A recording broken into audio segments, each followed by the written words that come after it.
Good morning, good afternoon, and good evening, everybody. Once again, Joe Nice, live and always direct on a January 8th, 2020, January the 8th, 2020.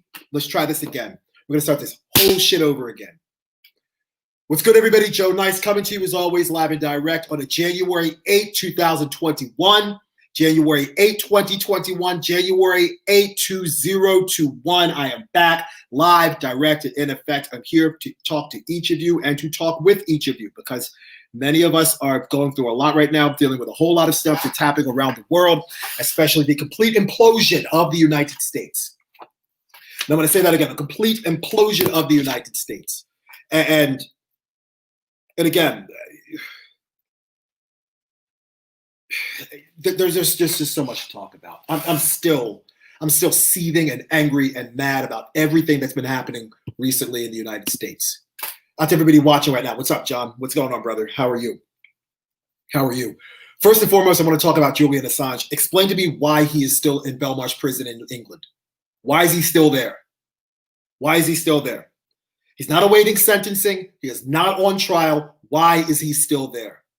Free Julian Assange. He shouldn't be behind bars at all. Should have never been behind bars in the first place. The people that he was reporting about war crimes on, and all of the WikiLeaks and all those emails, they are the people that belong behind bars, not Julian Assange. And at this point, Donald Trump's presidency is irredeemable and irreparable. But if he wants to mitigate some of the damage that he has caused over the past 4 years, especially within the past 72 hours, he should go right in front of the Rose Garden, set up a podium, maybe have some catering for the White House press crew. Say, hey, look, I'm Donald J. Trump, and I'm issuing a pardon for these three people: Julian Assange, Chelsea Manning, and Edward Snowden. If he wants to do anything to salvage the dying embers of the inferno that was his presidency, he'll do that this afternoon. He'll go ahead and look in front of the camera and say, hey, you know what? I'm Donald J. Trump. And you don't need a prepared statement. You don't need to write anything down on a napkin. You don't need to have a note card or an index card. None of that. Just get in front of the camera and say, hey, look, I'm issuing a presidential pardon for Chelsea Manning, Edward Snowden, and Julian Assange. No questions asked. And if you're looking for some sort of financial settlement, we'll talk about that. Have your lawyers call the Justice Department. We'll have a discussion and we'll come up with a number. But whatever number it is, it won't be adequate for the injustices that they've received over this period of time. And when we're speaking about injustice, take a look again. I want to go back to Wednesday. There's no way in hell anybody can convince me that if that group of people wasn't black, they would all be able to walk around the streets. They'd be able to walk the streets. And I'm getting more than annoyed with all of these people that are saying, oh, you know what? Well, Ashley Babbitt wasn't a terrorist. Ashley Babbitt is the white woman that was shot and killed inside of the Capitol building by police. She was shot and killed by police. What was she doing inside the building? Why did she break into the building with all these other people? What was she doing in there? And again, I'm going to be fundamentally clear with what I'm going to say next. I have no problem with anybody protesting. None. I have no problem with anybody protesting. I don't necessarily have a problem with all these people protesting on Wednesday. I don't have a problem with that. You know why? Because it's a First Amendment right. Everybody's allowed to protest. It says so in the Constitution of the United States. If we're going on what the Constitution says, which again is what these Trump supporters claim to be strict fundamentalists of the Constitution, then hey, you know what? If they're going to play by their rules, okay, fine. I don't have a problem with them protesting. No problem at all. You want to go ahead and march up and down the streets and say, hey, stop the steal. Even though I think your cause is idiotic, by all means, go for it. Because I'm sure there are plenty of people in that crowd of people that were saying stop the steal that will probably look at me when I protest for, I don't know, healthcare, Medicare for all, or when I walk around the street saying, hey, Black Lives Matter. They probably look at me holding up a sign saying, hey, you know what? Yeah, that's really dumb, Joe. I don't like the fact that you're marching around for Black Lives Matter. I don't like the fact that you're doing that. Or you know what? I don't like the fact that you're trying to march around and to get everybody health care in the United States, especially in the middle of a deadly pandemic. Or you know what, Joe? I don't like the fact that you're marching around talking about ending student loans for everybody. But you know what? But the problem is with these people that were in Washington, D.C., not only do they not respect other people's right to protest, but then they don't respect other people's right to voice their opinions or have free speech. Because again, I'm all for free speech. I'm all for free speech. If you have something to say, go ahead, fire away, say it. But guess what? Guess what? That mirror that you're looking into that says, hey, you know what? I feel like saying this, or that window that you look into and say, hey, you know what? I feel like saying this to somebody else. Guess what? There's going to be a face, a voice, and a human being on the opposite end of that window that says, hey, you know what? I feel like saying this back to you. Because guess what? Free speech is also in the Constitution. I have the right to free speech. So just like you can say, hey, stop the steal, I can say Black Lives Matter. Just like you can say, hey, you know what? Donald Trump is my president. Just like I can say, hey, you know what? The hell with Donald Trump. I can say that too. Why? Because, hey, the Constitution says I can say it. You don't, and again, for all these people that were protesting Stop the Steal, but then want to go ahead and shove reporters down flights of steps and punch them in the face, you know, the cognitive dissonance is off the charts. You don't get to have it both ways. You don't get to say, hey, you know what? I have a First Amendment right to free speech. I have a First Amendment this, First Amendment that, but then violate somebody else's First Amendment rights. Then violate somebody else's First Amendment rights to have freedom of speech and freedom of the press, which is guaranteed in the First Amendment of the United States Constitution. And I guarantee, and again, and I don't want to hear from, and again, you can go ahead and say what you want, but I want people to understand their cognitive dissonance, and I want people to understand their racism. Ashli Babbitt, a white woman, was shot by police while breaking into a building. Breonna Taylor was sleeping in her bed. The cops broke into her apartment and killed her. These two situations are not the same. They are not the same. And I don't want to see anybody die by the hands of police. Whether it's a white woman that's a Trump supporter or a black woman from Louisville who is an EMT and an award-winning healthcare worker. I don't want to see anybody die at the hands of the police. Because no one deserves that. But if you're going to be consistent, be consistent. And again, these two situations are not the same. They're not the same. One person broke into a building with a bunch of other people and then tried to break through another building to get access to members who are representatives of our government and was shot in the neck by a police officer. The other was sleeping in her bed with her boyfriend. The cops issued a no-knock warrant, broke down the doors. Her boyfriend thinks, whoa, someone's trying to break into my apartment. Let me call the cops. He calls the cops and then starts shooting when somebody breaks in, not realizing the people that he's shooting against are the cops. And then Breonna Taylor ends up dead. Again, these two situations are not the same. They're not the same. So don't come with me and say, oh, well, you know what? I can't believe that a white woman was killed by the hands of the police. Where the hell were you when Breonna Taylor was shot dead in her bed?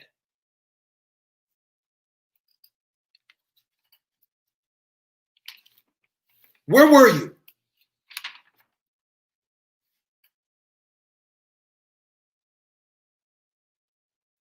And again, speaking of cognitive dissonance, we're going to talk about all of this. Speaking of cognitive dissonance, Betsy DeVos resigned I think last night from her post as Secretary of Education. She had no business being anywhere in the Department of Education.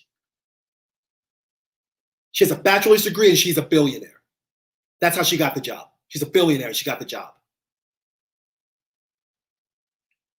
She had no business being there. None. And she resigns and then she goes ahead and says, oh, well, yesterday was an inflection point for our government. Yesterday was an inflection point for our government. And I couldn't stand to see this insurrection taking place at the halls of our government. Where the hell was all of this when her brother, Eric Prince, the CEO of Blackwater, was hired by the federal government, the Department of Defense, the Pentagon, and received billions of dollars in government contracts to kill Iraqis in the Middle East. But I guess that wasn't an inflection point, was it?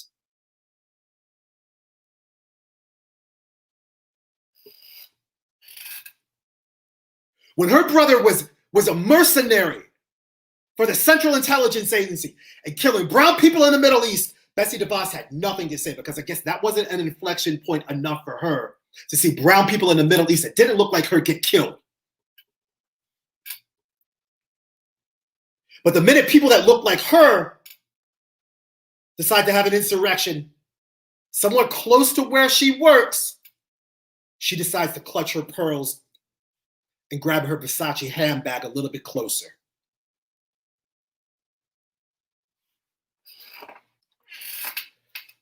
Again, the cognitive dissonance is off the charts. The same people that went ahead and defended Confederate flags are the same people that stormed the building of our central government, the center of our government. They're the same people. The same people that were like, you can't tear down that statue of Christopher Columbus, are the same people that broke windows and ransacked offices in the House of Representatives and the Senate.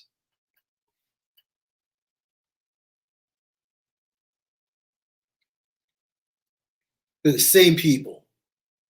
The same people. Again, the cognitive dissonance is off the charts. Cognitive dissonance. Cognitive dissonance.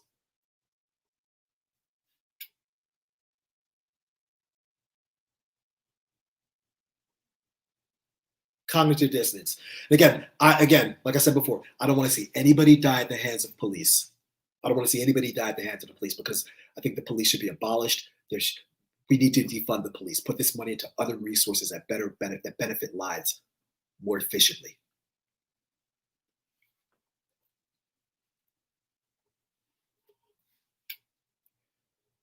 Cognitive dissonance again.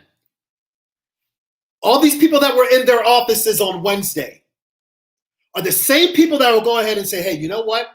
Let's go ahead and approve a military budget of $740 billion. And you know what? We're going to get a whole lot of poor white kids, a whole lot of poor black kids, and a whole lot of poor brown kids. And we're going to send them all over the world to fight our imperialistic war, our proxy wars, and continue our reign of imperialism around the world. No problem. No problem. But the minute any sort of armed conflict comes right to their workplace, they run and hide. They ran and hid. They ran and hid. When you got characters dressed in costume that look like Halloween costumes, and they look like rejects from the Village People marching up and down the halls of Capitol Hill, they got scared. They got scared. But they have no problem sending black kids and brown kids and poor white kids into the Middle East at the behest of the military industrial complex. No problem doing that at all. None. None. The minute any sort of armed conflict got even close to them, they hid in the basement. They hid in the basement. And they looked up every once in a while to make sure it was okay to come out.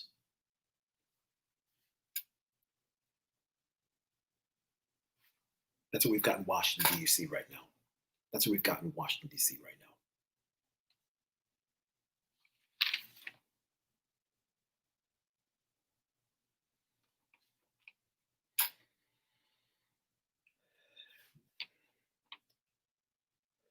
I was in Washington, D.C.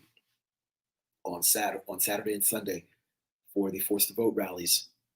And again, there were 40, maybe 50 of us standing on the back steps on one of these buildings of the House of Representatives. There are 3 buildings that house all of the offices of the House of Representatives. So again, just to give you an idea of the geography, if you're facing Capitol Hill, so you know that Capitol Hill shot that everybody saw when people were walking up the stairs. To the left of that building is Constitution Avenue. To the right of that building is Independence Avenue. Across the street from Independence Avenue are 3 large buildings that house the offices of every member of the House of Representatives. We were on the back side of the steps of one of those buildings. that faced the Spirit of Justice Park. There were 30, maybe 40 of us. 10 cops walked up and said, y'all got to get off these steps. If you don't get off these steps in a timely manner, we will arrest everyone here. We had a permit. They were like, we don't care. We're going to arrest everybody. Get off these steps. We were peacefully protesting to get health care, to get a vote for health care on the floor of the House of Representatives. These people marching up and down the streets on Wednesday, trying to overturn the results of an election. And again, I'm not necessarily sure this election was on the up and up. But again, for everybody that says, oh, well, hey, I have my constitutional right to bear arms, or I have a constitutional right to do this. Well, you know what? It also says in the Constitution to peaceably assemble. Peaceably assemble. 5 people dying and a bunch of people getting injured is not peaceably assembling. Beating up reporters, credentialed reporters who have a First Amendment right to freedom of speech and freedom of the press is not adhering to the fundamentals of the Constitution that these people espouse and adhere to and live and die by. Speaking of the Constitution, there's a whole lot of talk right now in Washington, D.C. that, hey, you know what, let's go ahead and impeach Donald Trump. They're going to impeach a man who's leaving the White House in 12 days. Where the hell was this energy when it was time to get a stimulus package passed for millions of unemployed Americans? Where was this sort of energy when it was time to get Medicare for all for every American in the middle of a deadly pandemic? Where was this fervor and energy and willingness to fight bipartisanly to abolish student loan debt? Where was it? Where was it? But you know, let's go ahead and impeach a guy who's getting ready to leave. Who's getting ready to leave. I think the next 12 days in this country are going to be absolutely bananas and bonkers. It's going to be bonkers. I think next week something crazy happens. I don't know what, but I have a feeling next week something happens. And quite honestly, I don't know if Donald Trump is going to be president by this time next week. So I'm sure many of you all have seen that that Mike Pence's chief of staff was not allowed to enter the White House, and he had his credentials, and they were like, "No, you can't come in." It's probably because Mike Pence has already gone ahead and started the wheels turning and said, "Hey, you know what? We got to get this guy Trump out of here. This cat's way too dangerous. He's too volatile. This brother's radioactive. Can't have this in the White House anymore." He's probably already talked to Nancy Pelosi and Chuck Schumer. Probably already gone ahead and had lunch with Mitch McConnell and Lindsey Graham. Had a conversation on Zoom with Steny Hoyer, Kevin McCarthy, and Jim Clyburn, and said, "Look, y'all talk to your people. See this dude Trump? We're getting him out of here. He's got to go. Talk to your people. Let's get him out. Put it in the news. Get a White House reporter on this. Leak it to the press." And Trump probably already knows this, which is probably the reason why he prevented Mike Pence's chief of staff from entering the White House. I think the wheels are already turning, and I don't think that Donald Trump is president of the United States by this time next week. And if an impeachment happens Wednesday night, what happened Wednesday afternoon into Wednesday evening is going to look like a Disney parade compared to the carnage that is going to happen if Trump gets impeached before inauguration. It's going to look like a Thanksgiving, the Macy's Thanksgiving Day Parade in New York City, or a Thanksgiving Day Parade in Los Angeles, compared to what happened on Wednesday. If you think I'm joking, mark my words, save this broadcast. Save your business. Jackson saying, "Preach, Joe, the voice of the many." Triple heart emoji. Look, I'm just one man. John Deek saying, "It only takes one. I doubt this will be the last." You already know what it is. Aaron saying, "True dat," or that, not dat. It says that. So I'll pronounce my words properly. True that. John saying, "I love how they literally turn on their own the minute they don't side with Daddy Trump." Agreed. Again, cognitive dissonance. All of these Republicans and all these Trump supporters are feckless. They're vapid. They're spineless. They're spineless. They're substanceless. They're useless. They're useless. They're useless. And you know who else is useless? The Democrats. The just is useless. The just is useless. All these Republican governors that were like, hey, you know, I support Trump. But when an insurrection happens, they're like, oh, no, Trump's got to go. Larry Hogan, governor of Maryland, was like, you know what? Trump's got to go. Trump's got to go. 7 or 8 months ago, Trump was singing his praises because Larry Hogan was able to speak to somebody, I think in North or South Korea, to get a bunch of masks delivered to Maryland. And the only reason that happened is because his wife is Korean. And Larry Hogan was loving it when Donald Trump was singing his praises. So yeah, Trump's my guy. I like Trump. Trump's my dude. Yep, we had some crab cakes at Phillips the other night. It was wonderful. We had some Natty Bows in Fells Point. It was great. And for dessert, we had some burger cookies. Oh, those Utz potato chips were fabulous. 9 months later, oh, Trump's got to go.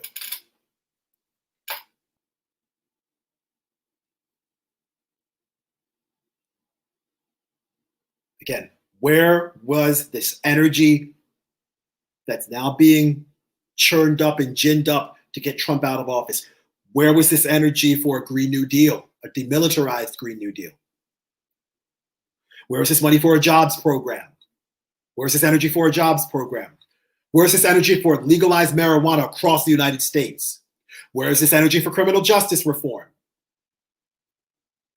Where is this energy for reparations for American descendants of enslaved people?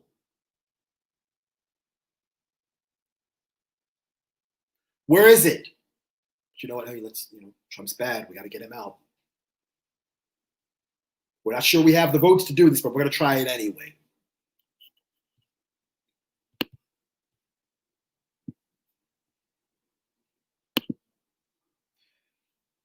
When their demigod isn't on his throne no more. Agreed. And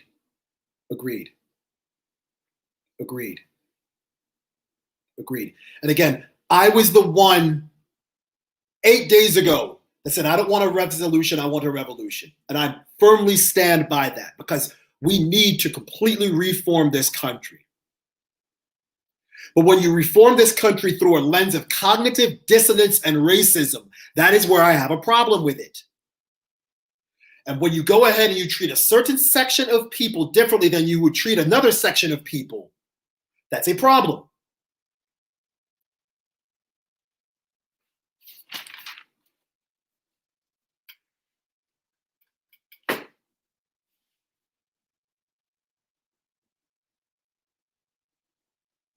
And when people begin to use the language of Black Lives Matter to justify Ashley Babbitt's death, when she had no friggin' business being inside that building, that's a problem. And you know, the fucked up thing about all of this is I guarantee you that a whole lot of these people that were walking up and down Constitution Avenue and Independence Avenue on Wednesday afternoon, and New Jersey Avenue and C Street and D Street and E Street and Virginia Avenue, which is all kind of in that area of Southeast, and hanging around the Navy Yard, I guarantee you that on a socioeconomic level, they have a whole lot more in common with Black people than they do Donald Trump or Mitch McConnell or Lindsey Graham. I guarantee you they do. But you know what? Identity politics and their unwillingness to admit that they have a problem, which is their own racism, is truly preventing this country from coming together. But God forbid I'm the one that points that out, because I would be divisive if I point it out. I'm divisive for pointing out racism, but an actual racist is not divisive.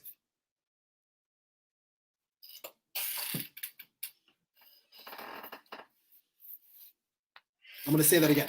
I'm divisive for pointing out racism,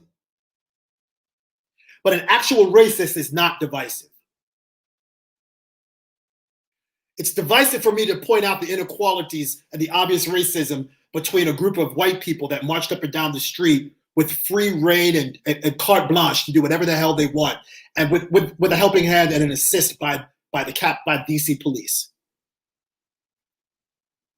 I'm wrong to point that out. The difference between them and a group of Black Lives Matter protesters that got their asses kicked all summer. But I'm wrong to point that out.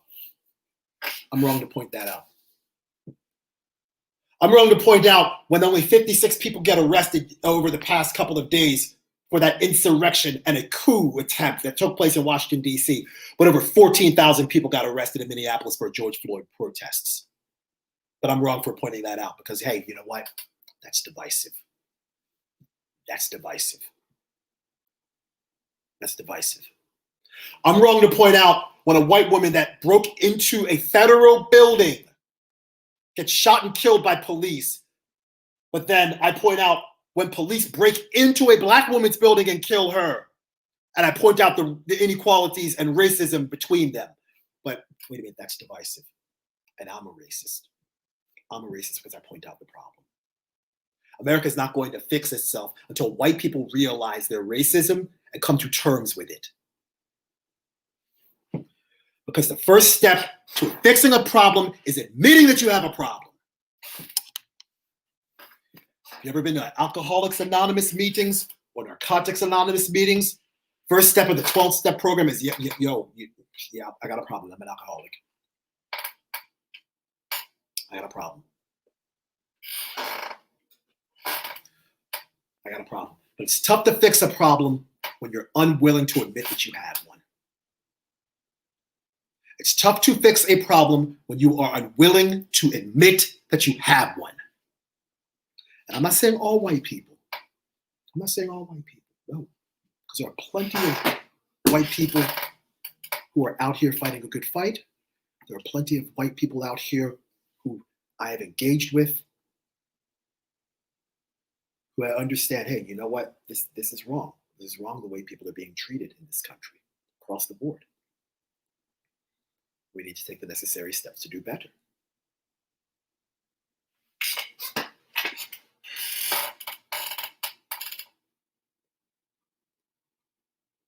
And again, I have no problem with people protesting. None. No problem with people protesting. I have no problem with people saying what they want to say. None.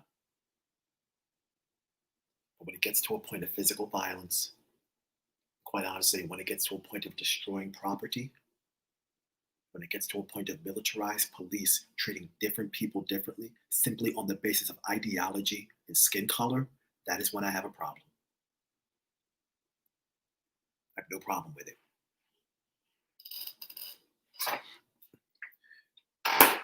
Because the same sort of courage that it takes to say, hey, you know what? I don't like you black people. Or I don't like Black Lives Matter. You know, or I don't support gay rights. The same sort of courage that it takes to do that, it's the same sort of courage that me and a whole lot of other people have to say, get in the face of you people and say, hey, you know what? We're against that. Black lives do matter. The LGBTQ community deserves rights just like everybody else.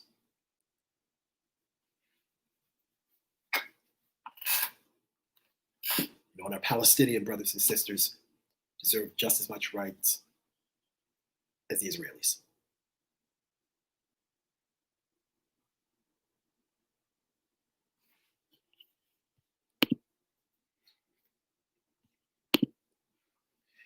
BLM has a peaceful protest. They dub them looters and violent. White people plan for weeks, show up, destroy federal property, and kill cops, and they are dubbed heroes and patriots. Exactly. Exactly. Where's the lie in that? Where's the lie in that?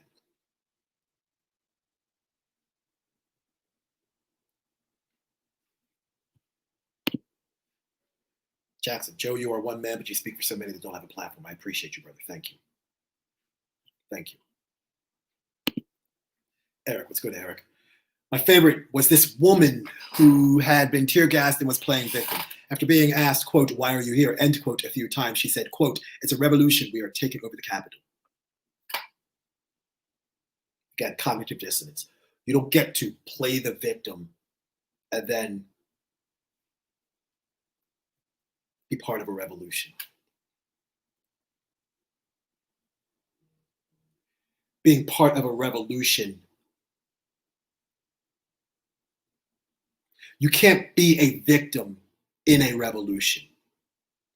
You go into a revolution trying to enact some sort of change. And you can't have a victim mindset in a revolution. You have to have a victor mindset in a revolution. You can't have a victim mindset in a revolution. You have to have a victor mindset in a revolution.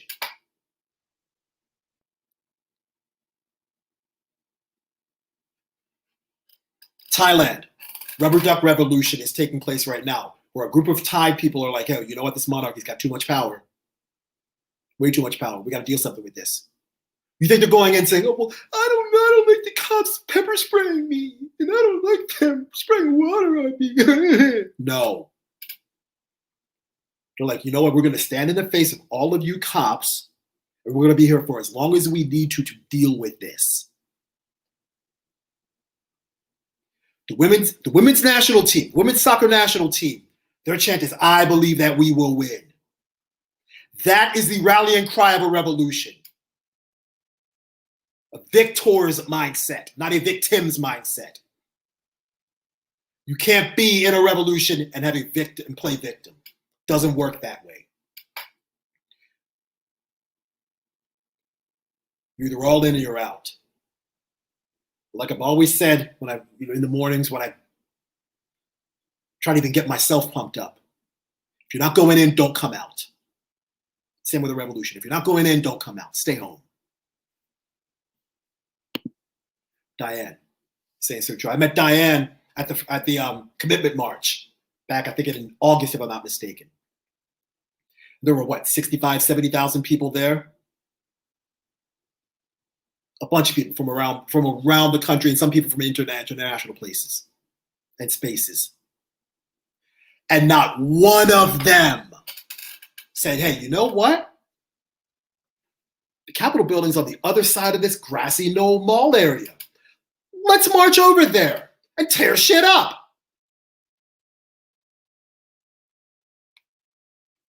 No one did that. No one thought that was a good idea, so nobody did it. Hey, all of these buildings, all these Smithsonian museums. Let's go in and loot some stuff out of these buildings, because you know what? I wouldn't mind a couple of artifacts for my house. Sure, will look nice. A couple of Native American headdresses would really look good in my living room. Or a couple of space rocks from the Air and Space Museum would look awesome by my bedside or in my office as a paperweight. And nobody's there. Fuck it, let's go in and take it. Nobody thought that was no one thought that. Diane saying they had said 200,000. There was a whole lot of people there, Diane. You know it. We were there, but a whole lot of other people were there.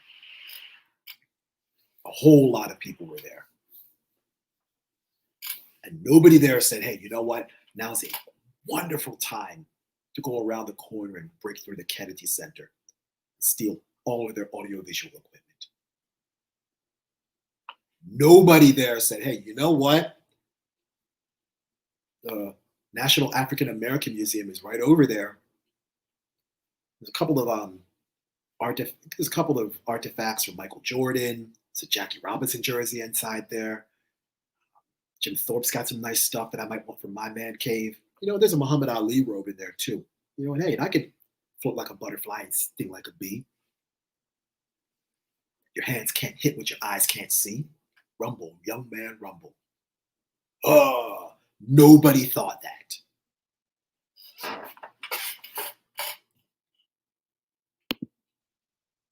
Diane, ha. Eric saying, oh yeah, the Smithsonian. Didn't they just get $1 billion from that bill? So where TF is that money actually going? There's a whole bunch of that money that got sent to all these other places. Whole bunch of it. I think one of these days I'm going to actually dig into that bill and tell a lot of people what it's actually in it. And it's more than just the foreign country stuff. There's more than just the foreign country stuff. Way more than that. There's something like $65 billion to make sure that salmon in the Pacific Northwest get replenished. That's in the bill. $500 million to Israel, $1.3 billion to Egypt, $33 million to Venezuela in the interest of democracy.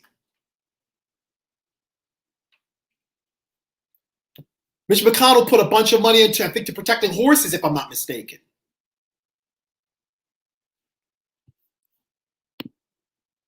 Jackson, did anyone see the video of the police opening the gates at the bottom of the steps? Absolutely, we all saw it. The police were in on it. The police were in on it. And I said this on Wednesday, I said it yesterday, and I'll say it again today. I want all of these people who were involved in breaking into that, if you entered that building without authorization, I want them charged with trespassing. I want them charged with trespassing. Because I guarantee you, and I have not been to that building. I've not been to that building. But I guarantee you, if I were to walk into that building without the proper credentials, you know, security would jump on me. Especially when Congress is in session.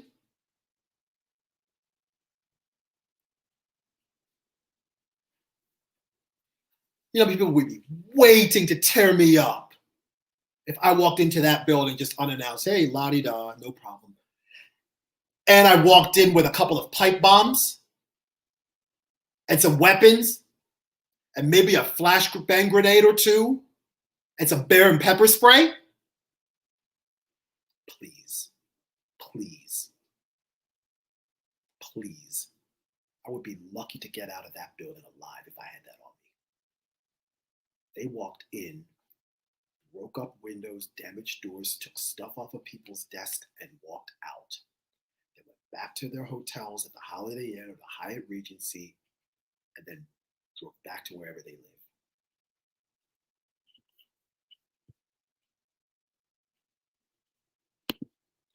Chris King saying Mitch McConnell established a horse racing protection with it. Yep, exactly what happened. Eric, how much did we spend on that defense part of the bill? Yet we can't defend the damn Capitol. I walked through DC and damn security was insanely tight, but I guess not the other day. Look, the bill, okay, there was something like, it was a $2.3 trillion bill, okay? And the bill was actually not a bill. It was an amendment. It was an amendment. And of that bill, $900 billion was stimulus money. And I think it was in sections N and O of this bill. And it's a 5,500 page bill. It's a lot of pages. Of the remaining, I think, $1.4 trillion, $740 billion of that is defense. 740 billion of that is defense. So we have $740 billion for defense every year. And I guarantee you next year, when the Democrats and Republicans under a Biden administration say, hey, you know what, we want more money for defense. And when the Secretary of Defense, Lloyd Austin, who is currently on the board at Raytheon, which is a defense contractor, goes ahead and says, hey, you know what, we need $875 billion for the Defense Department. And Congress turns around and says, yo, $875? Well, you know what? Let's round it up to the nearest $100 billion and give you $900. What do you say? And the Department of Defense says, hey, you know what? Shit, great. That's even more than what we asked for. Perfect. Remember this. Remember this. Remember this.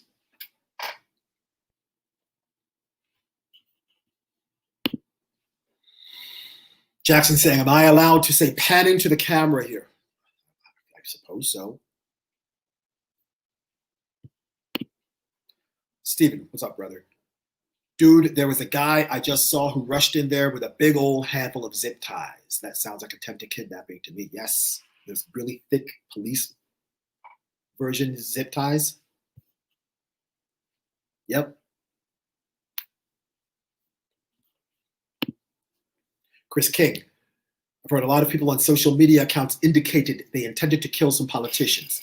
I haven't done research on that yet, so don't quote me, but the zip ties sounds about right. Again, these are the same politicians that have no problem sending a lot of those protesters' kids to the Middle East. Saying, yo, fight these wars. No problem doing it. But again, the minute conflict or battle or an aggression or, quite honestly, a war comes on their doorstep, they didn't want any part of it. They didn't have the stomach for that fight. But they had plenty of guts to send other people to the Middle East for their fight.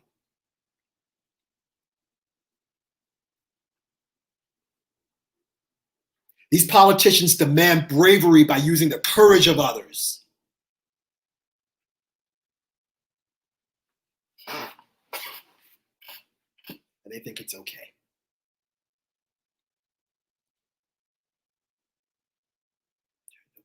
It's easy. Again, I want anybody and everybody who broke into that building, I want them charged with trespassing. Because again, 14th Amendment to the Constitution, the same Constitution that they were like, hey, you know what? We follow the Constitution. Free speech. I have the right to be here. It's my First Amendment right. Good. Okay. Equal protection on the law, under the law, asshole. Equal protection under the law.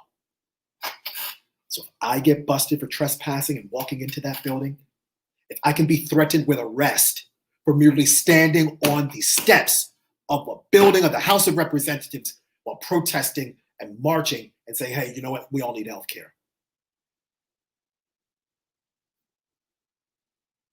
Certainly, these people should be facing some sort of severe punishment. Certainly, if you take mail from another person's address, that is a federal crime. If you steal mail from somebody's address, that is a federal crime. You're not supposed to do that. The one dude that was in Nancy Pelosi's office was like, yo, okay, oh, this is the rest of Nancy Pelosi. I'll take that. Oh, this is your mail? It's a federal crime. You steal somebody's mail, it's a federal crime. Punishable by a fine and jail time. I want all these people locked up. Equal protection under the law. You don't get to use the Constitution any way you want to. But again, this is America, where again, in America, a group of right-wing militia members can go ahead and threaten to plot and kidnap, or at least try to kidnap, Ralph Northam, who's the governor of Virginia, and Gretchen Whitmer, the governor of Michigan. They can plan to do that. But if a group of black people with guns merely discuss that on the telephone, ATF and the FBI are showing up quick.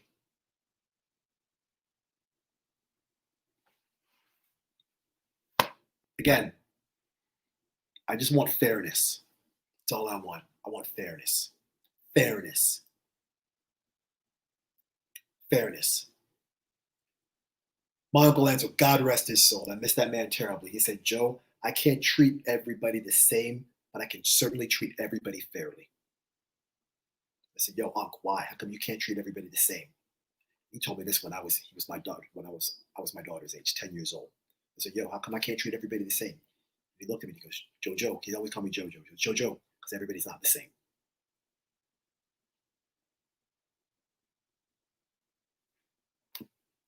Okay, makes sense to me now, 34 years later.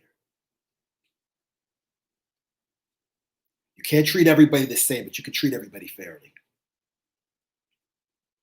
As a black person in the United States, that's all I want. I just want fairness. I'm not even asking to be treated like middle class or upper class white people. I'm not even asking for that. I just want fairness. Fairness for everybody. So if I have a gun license and I live in an open carry state and I'm walking around town with an AR-15 assault rifle, cops had better not harass me. Because again, fairness. So if a group of Black Lives Matter protesters decide one day, hey, you know what? You know, the Capitol building, that's already been done by white folks. But you know what? The Senate building is right behind the Capitol building. Let's go ahead and ransack that. I don't want police coming up telling me, oh, yo, stand down, stand down. The B side of that record is also the same. So if police are going to be armed to the gills and teeth, ready to tear apart Black Lives Matter protesters, then damn it, I want them doing the same to these white people that stormed the Capitol building. Fairness. That's all I want. Fairness.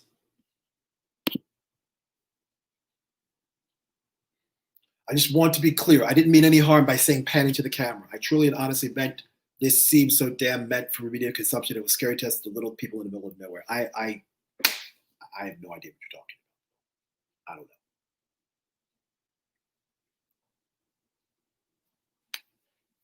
I don't know. Jackson, I don't know where you live, but don't diminish yourself by saying little people. Don't do that. I don't know where you live. I don't know where you live.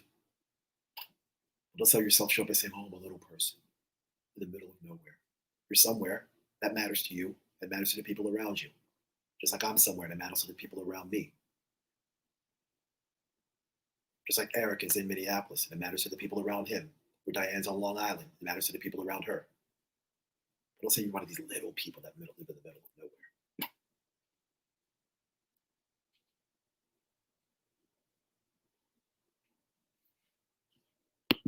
Come on now.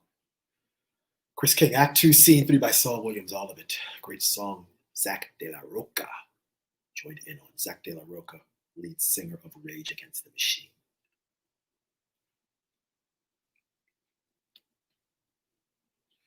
When you talk about revolution, a revolution is rage against the machine. And the machine is our government. The machine is the military industrial complex. The machine is the pharmaceutical industry. The machine is the agricultural industry. The machine is the prison industrial complex.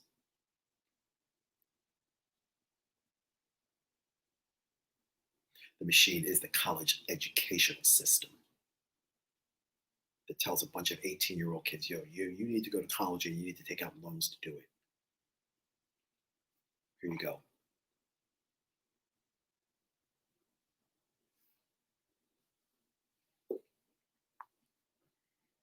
And that rage that you saw on Wednesday night is a whole bunch of white people realizing that, oh, you know what? I'm eventually going to be a minority in my own country, a country that was built and founded on racism. And I'm beginning to lose my majority. And I'm beginning to lose my superiority because your claim to white superiority is disintegrating before your very eyes. And that rage, that anger that you saw on Wednesday, that was a rage against the machine. And the machine was the government. And the driver of that machine was Donald Trump, a man that lied to all of them. Lied to all of them. And if you don't believe me about this rage,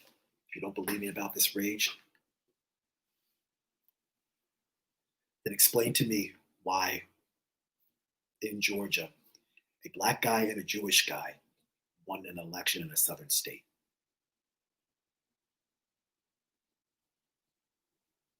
And defeated an incumbent white guy and a rich white woman who's worth $500 million. And the only reason Kelly Loeffler got there is because she was appointed by the previous governor or the previous senator who took over the spot.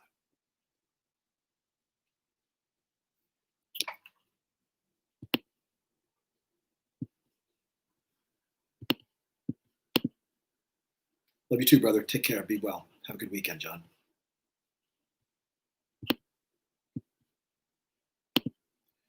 Jake, Mayman J0. What's going on, brother? He says, I foresee a continued bipartisan consensus to increase police repression and surveillance, as now both right and left will be used as a cudgel. Agreed. Instead of Islamo-fascists aboard, it'll be domestic terrorists on both sides. Yep, exactly. Couldn't have said it better, Jake. Because the left The left is like, oh, these Trump supporters, they're domestic terrorists. And I even said that. I even said that the other day because that's what it looked like. That's what it looked like. And the people on the right are looking at people on the left and saying, you know what, Antifa is a terrorist organization.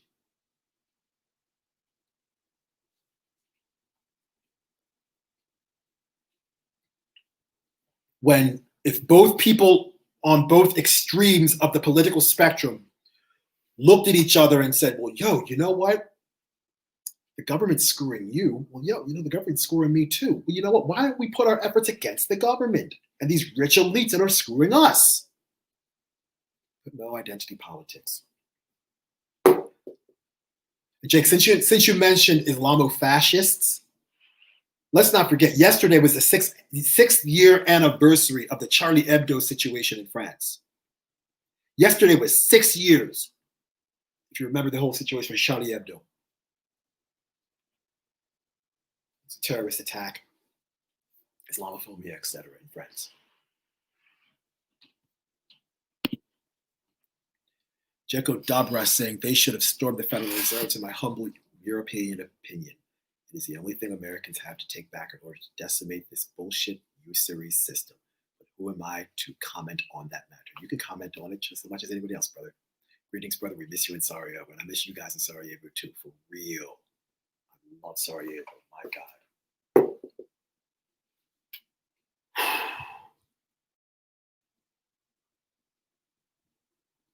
If not for my daughter, who's 10 years old and needs her daddy, I would have never gotten on that plane back to the United States.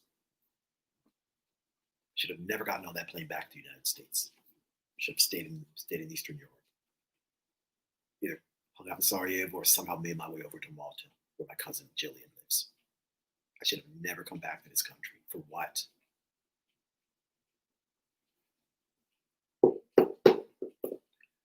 And I got to tell you, storming the Federal Reserves would have been a really good idea.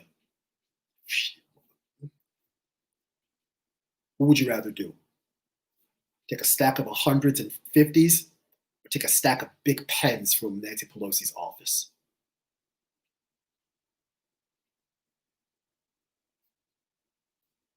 The templates to print your own money and the paper to print it on?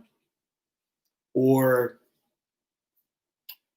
a couple of red swing line staplers from Mitch McConnell's desk?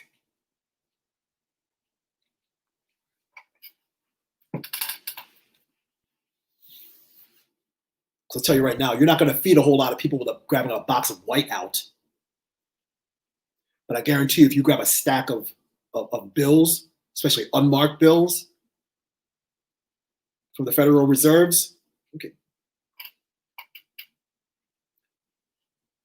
that might make the trip to Washington, D.C. a bit more worthwhile.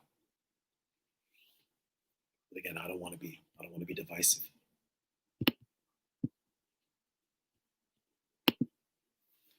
I live in such a small Trump supportive town. It's scary. They sell Trump flags still on the corner, so to speak. It's really the main intersection in town. And that's, hey, fine. If you want to support Trump, go for it.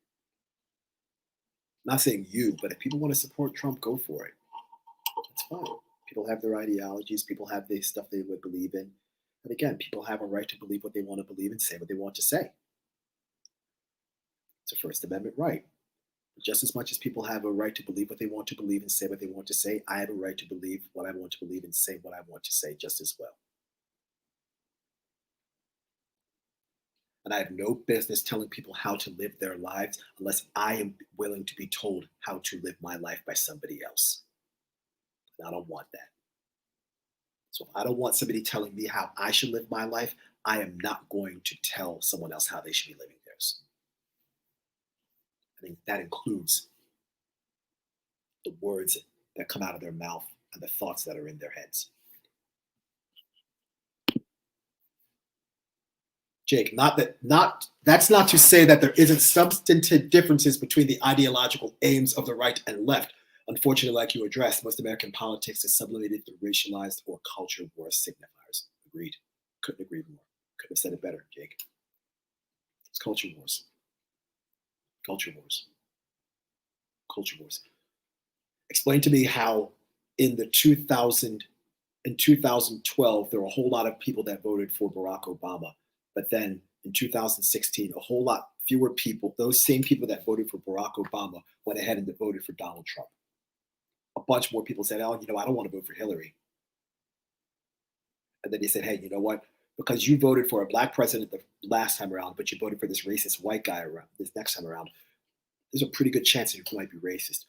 Or maybe it's because Barack Obama just decided to decimate their jobs and send them over to other countries. And Donald Trump reached out to those people and said, "Hey, you know what? I'm going to get your jobs back.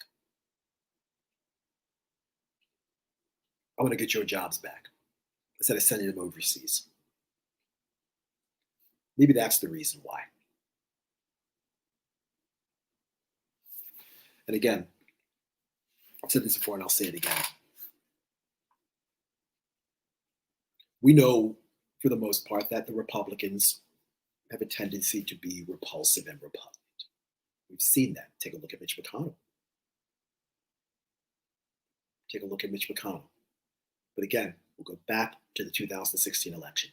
Think about how terrible Hillary Clinton must be viewed in the minds of Americans to think that Donald Trump is a more appealing option to become the president of the United States than a former first lady, a former state senator, and a former secretary of state, all in Hillary Clinton,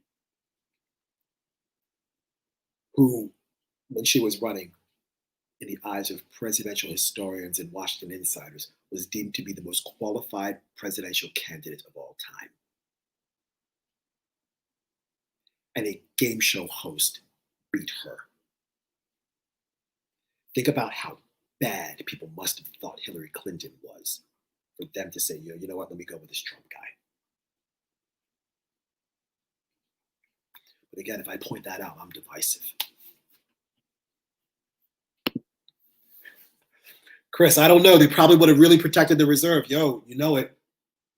Somehow these idiots aren't being fully prosecuted for breaking and entering a federal building, including destruction of property. I'm sure they could come up with a million charges if they wanted to. Robbing the Federal Reserve, though, LOL, those people would have just disappeared. Hey, you never know. You never know. But what I do know is I want these people prosecuted.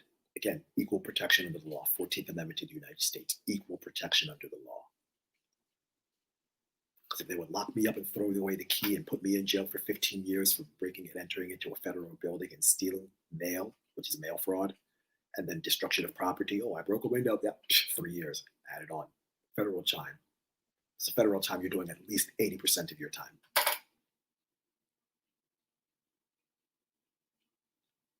Fairness. Fairness. And again, when we're going through these people's criminal records, if they're involved in any white supremacist organizations that are doing some other illegal shit, RICO Act charges. RICO Act. RICO Act.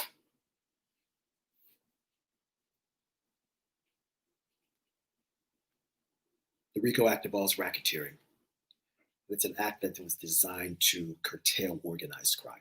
RICO. I don't remember all four letters. It's like racketeering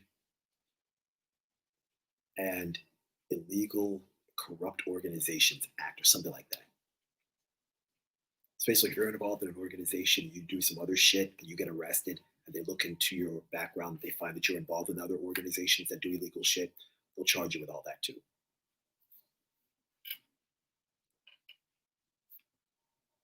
All gotta go. Got about a minute left. Jacob saying, on that way to store, vandalize, or eventually robbing it, but more in the sense of taking the reserves from private hands into the government system like it was before. I agree with that thoroughly. And Joe, seriously, thumbs up for the kifya. I agree. Look, we got to show solidarity to our Palestinian brothers and sisters. Because they're fighting for rights just like black people are fighting for rights in these United States of America. My time is up. I want to thank each of you for watching, participating, and paying attention and getting involved, staying involved. Please stay safe. Please stay healthy. That's it from me. More soon. Peace.